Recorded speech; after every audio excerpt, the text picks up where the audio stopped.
আসসালামু আলাইকুম রহমতুল্লাহ। সুপ্রিয় দর্শক, জার্মানি থেকে সেই ভদ্রলোক মুরব্বী লোক তিনি আবারও তারেক রহমানকে কিছু পরামর্শ দিয়েছেন। তারেক রহমানকে এবার জাতীয় সরকার গঠন করার পরামর্শ দিয়েছেন। তিনি বলেছেন যে তারেক রহমান যদি জাতীয় সরকার গঠন না করে তাহলে তারেক রহমান এই ক্ষমতা টিকিয়ে রাখতে পারবে না, তারেক রহমানকে ক্ষমতা ছেড়ে পালিয়ে যেতে হবে, এরকম কথা বলেছে। তো প্রিয় দর্শক, চলুন আমরা আগে সেই মুরব্বীর কথাটা শুনে আসি। প্রিয় দেশবাসী, আমি ৪৪ বছর জার্মানিতে, এখনো আমার বাংলাদেশের পাসপোর্ট, জার্মানি পাসপোর্ট গ্রহণ করি নাই। এটাই বলে দেশপ্রেম। এবং আমার প্রবাসের কষ্টার্জিত অধিকাংশ অর্থ আমি দেশ সেবায় দান করছি। আমি সৈয়দ বদরুল হোসেন এই মর্মে ঘোষণা দিচ্ছি যে আগামী 22শে সেপ্টেম্বরের মধ্যে যারা আমার প্রতিষ্ঠিত হাজী সৈয়দ বদরুল হোসেন ডিগ্রি কলেজ, থানা মুলাদি, জেলা বরিশাল, যারা ডিগ্রিতে ভর্তি হবে 3 বছরের জন্য টিউশনি ফি ফ্রি, কোনো বেতন দিতে হবে না। যারা মেধাবী ছাত্র তাদের জন্য বই পুস্তক কেনার জন্য আমি অর্থ দেব। যারা খুবই গরিব এবং দূরান্ত থেকে আসা অন্যান্য জেলার থেকে এবং খুব মেধাবী ছাত্র তাদের থাকা খাওয়ার ব্যবস্থা আমি করে দেবো ইনশাল্লাহ। অন্যদিকে ঢাকার থেকে 100 কিলোমিটারের মধ্যে হাইওয়ের পাশে যদি কোনো জায়গা পাওয়া যায়, যেই জায়গাটা নিচু জায়গা এবং যেখানে কোনো ফসল হয় না, সেই সব এলাকায় রাস্তার পাড়ে 1 বিঘা এবং তার পিছনে 7-8 বিঘা জমি আমি ক্রয় করতে চাই।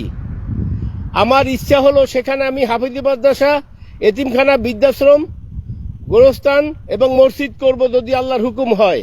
যদি কোনো সদয় ব্যক্তি কিছু দান করেন আপত্তি নাই, তার নামে একটা প্রতিষ্ঠান করা হবে।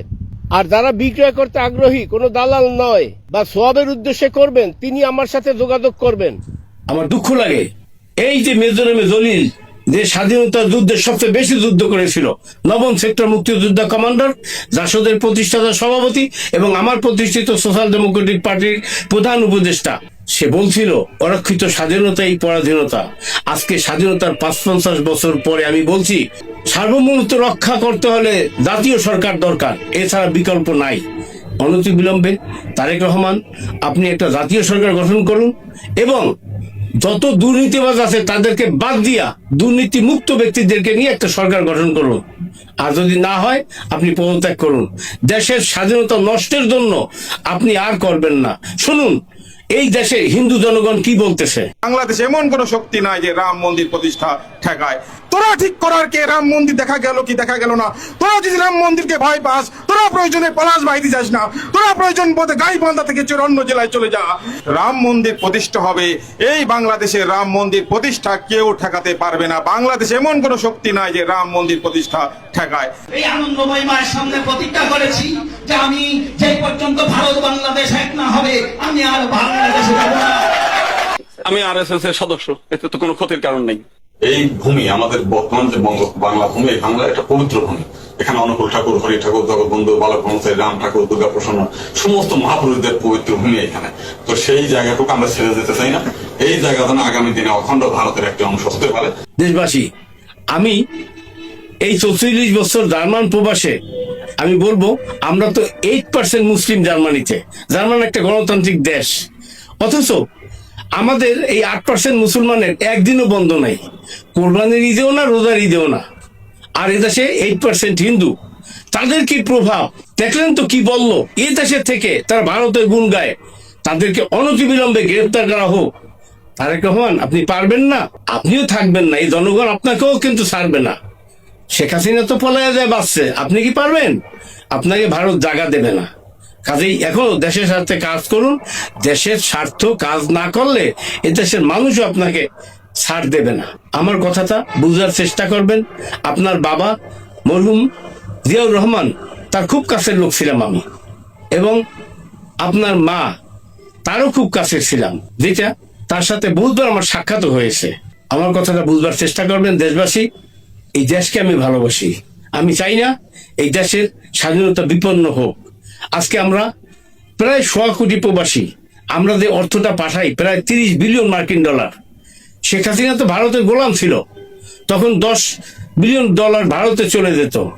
আজকে ভারত তো আমার দেশটাই নিতেছে। আমি চাই বাংলাদেশ এবং ভারত এক হয়ে যাক। বাংলাদেশ যদি ভারতের অন্তর্ভুক্ত হয়ে যায় তাহলে আমরা বিশ্বে এক শক্তিধর দেশ হব। এমনিতেও আমরা বাংলাদেশ দখল করবই, বাংলাদেশের তো কিছুই নেই। বিশ্বে ভারত একটি শক্তিধর দেশ, বাংলাদেশ ভারতের অন্তর্ভুক্ত হলে বাংলাদেশেরই উপকার হবে। এ বিষয়ে তারেক রহমানের সাথে আমার বিস্তারিত আলোচনা হয়েছে। এটা কি আপনারা মেনে নেবেন দেশবাসী? আজকে আমি কথা বলতেছি এদেশের মন্ত্রী প্রধানমন্ত্রী হওয়ার জন্য নয়, আমি আমার ইমানি দায়িত্ব পালন করতেছি। আমি ইচ্ছা এবং চেষ্টা করলে এই জার্মানের রাজনীতির আমি একজন এমপি মন্ত্রী হতে পারতাম। 1994 সনে আমি জার্মানির চ্যান্সেলর প্রার্থী সোশ্যাল ডেমোক্রেটিক পার্টির নেতা জনাব রুডল্ফ শার্পিং তার আমন্ত্রণে তার সাথে আমি সাক্ষাৎ করি 1994 সনে। জার্মানির প্রেসিডেন্ট জোহানেস রাও সোশ্যাল ডেমোক্রেটিক পার্টির বর্ষিয়ান নেতা, তার অনুমতি নিয়ে আমি বরিশালে প্রতিষ্ঠা করি ছবিপুর জোহানেস রাও কলেজ। আমার পরিচয় ছিল এই যে আমি বাংলাদেশের সোশ্যাল ডেমোক্রেটিক পার্টির নেতা। এই পরিচয়। দেশবাসী, দেশকে ভালোবাসুন, ধর্মকে ভালোবাসুন। ধর্ম না থাকলে, দেশ না থাকলে আপনি কোথায় যাবেন? ভারতের মতো অবস্থায় দেশের হবে সেদিন বেশি দূরে নয়। কাজেই আমার জাতিগতভাবে আমাদের ঐক্যবদ্ধ হতে হবে। আপনারা আমার কথা বোঝার চেষ্টা করবেন। সুপ্রিয় দর্শক, আপনারা হুসাইন সাহেদ বদরুল নামের সেই ভদ্রলোক মুরব্বীর ভিডিওটা দেখলেন। তো তার কথাগুলো আপনাদের কাছে কেমন লেগেছে তা অবশ্যই কমেন্ট করে জানিয়ে দেবেন। ভিডিও শেষ করার আগে আমি কিছু কথা বলতে চাই। আপনারা জানেন যে অন্তর্বর্তীকালীন সরকারের সময় থেকে পিনাকি ভট্টাচার্যরাও কিন্তু এই কথা বলে আসতেছিল যে জাতীয় সরকার গঠন করে সব দল থেকে ভালো ভালো লোক নিয়ে, দুর্নীতিমুক্ত লোক নিয়ে জাতীয় সরকার গঠন করেন। কিন্তু বিএনপি সরকার সেটা শুনতেছে না, তারেক রহমানও শুনতেছে না। আপনারা জানলে অবাক হয়ে যান যে বাংলাদেশের অসংখ্য কারখানা, অসংখ্য গার্মেন্টস ফ্যাক্টরি, এগুলো সব কিন্তু বন্ধ হয়ে যাচ্ছে ধীরে ধীরে। লাখ লাখ মানুষ বেকার হয়ে যাচ্ছে। সরকার ভোটের আগে বলেছিল, মির্জা ফখরুল ইসলাম আলমগীর এবং তারেক রহমানও বলছিলেন যে আমরা বিএনপি সরকার ক্ষমতায় আসলে প্রথম 1 বছরে আমরা 1 কোটি লোকের করব, কর্মসংস্থানের ব্যবস্থা করব। তো এখন দেখা যাচ্ছে যে 6 মাসেই প্রায় 1.5 লক্ষ মানুষ বেকার হয়ে যাচ্ছে। মানে যাদের কর্ম ছিল তাদের কর্ম হারিয়ে যাচ্ছে। এই গার্মেন্টস ফ্যাক্টরি, এমনিতে যেগুলো ফ্যাক্টরি আছে, মিল কারখানা আছে, এগুলোতে হাজার হাজার কর্মীরা কাজ করতো, তাদের কাজ বন্ধ হয়ে গেছে। কারণ গ্যাস দিতে পারছে না, বিদ্যুৎ দিতে পারতেছে না, তেল দিতে পারতেছে না। এই কারণে এই কারখানাগুলো বন্ধ হয়ে যাচ্ছে। তো এখন আপনি কার দোষ দিবেন? অন্তর্বর্তীকালীন সরকার ডক্টর মোহাম্মদ ইউনূস 18 মাস দেশ চালাইছে, 1.5 বছর দেশ চালাইছে, কিচ্ছু সংকট পড়েনি। কিন্তু তারেক রহমান ক্ষমতা নিয়ে 6 মাসের মধ্যে এই সংকটটা পড়ছে। তাহলে ভুল কোথায়, ঘাটতি কোথায়? তারেক রহমান দেশ চালাতে পারবে না, এই কথাটাই সবাই বলতেছে। এই কারণেই যে তারেক রহমানের ভিতর দুর্নীতিগ্রস্ত লোক বেশি ঢুকে গেছে। কারণ এই 6 মাসে টাকা পয়সা যা ছিল তা কিন্তু খেয়ে দিয়ে লুটে পুটে পাচার করে সব কিছু শেষ করে ফেলতেছে টাকা পয়সা। তো তাহলে টাকা পয়সা খেলে কোথায় বের করবে? আবার তারেক রহমান এমন এমন বাজেট নিয়ে আসতেছে, ফ্যামিলি কার্ড দিবে। কেন ফ্যামিলি কার্ড দিতে হবে? ফ্যামিলি কার্ডের বরাদ্দ দেয় 2000 কোটি টাকা, মানে নাম বাছাই করতে। চিন্তা করতে পারেন?